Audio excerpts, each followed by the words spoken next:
हमारी बहनों बेटियों का वही आक्रोश ऑपरेशन सिंदूर के रूप में पूरी दुनिया ने देखा है।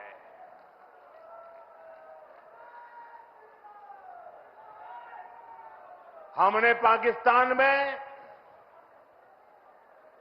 आतंकियों के ठिकाने घर में घुसकर सैकड़ों मील अंदर जाकर तबाह कर दिए।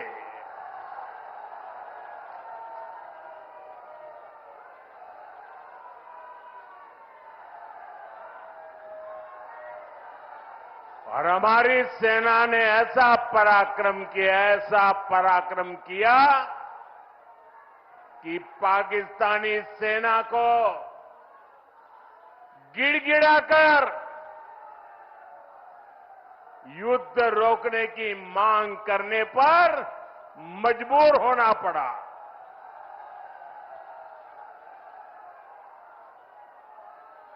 स्वतंत्रता संग्राम की इस धरती से सेना के शौर्य को बार बार सैल्यूट करता हूं। मैं फिर कहना चाहता हूं, ऑपरेशन सिंदूर के दौरान जो दुश्मन गिड़गिड़ा रहा था वो किसी धोखे में न रहे। ऑपरेशन सिंदूर अभी खत्म नहीं हुआ है।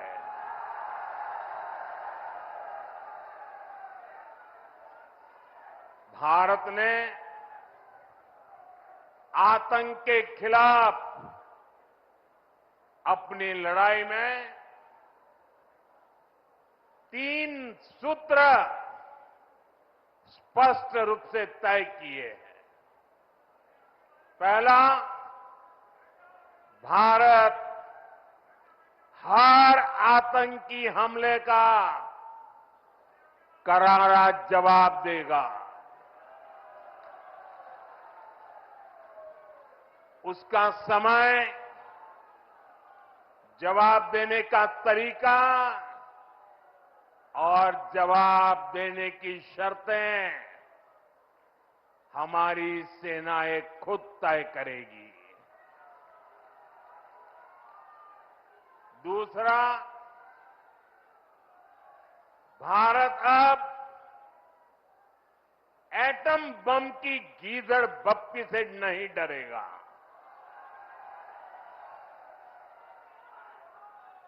और न ही उसके आधार पर कोई फैसला लेगा।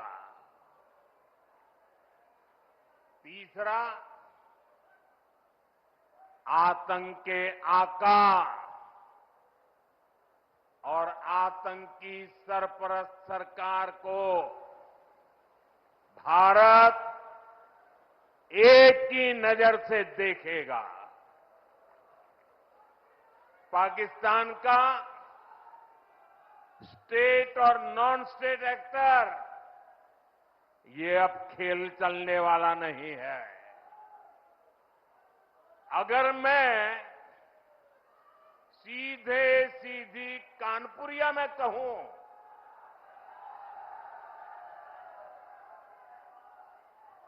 तो दुश्मन कहीं भी हो, हौंक दिया जाएगा।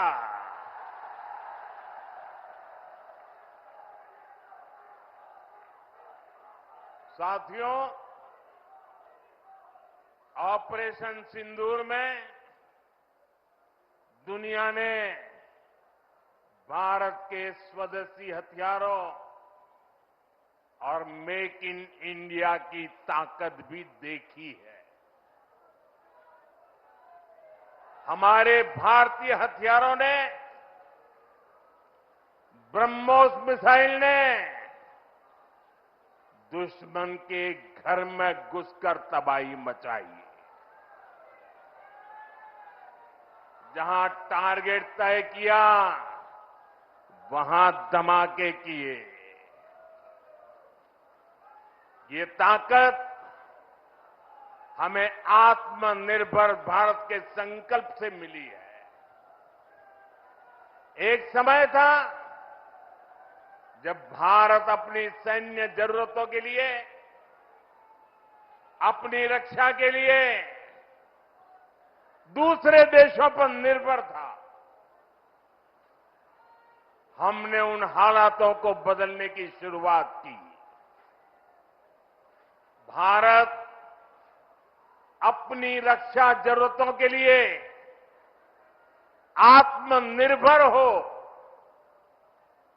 ये हमारी अर्थव्यवस्था के लिए तो जरूरी है ही, ये देश के आत्मसम्मान के लिए भी उतना ही जरूरी है।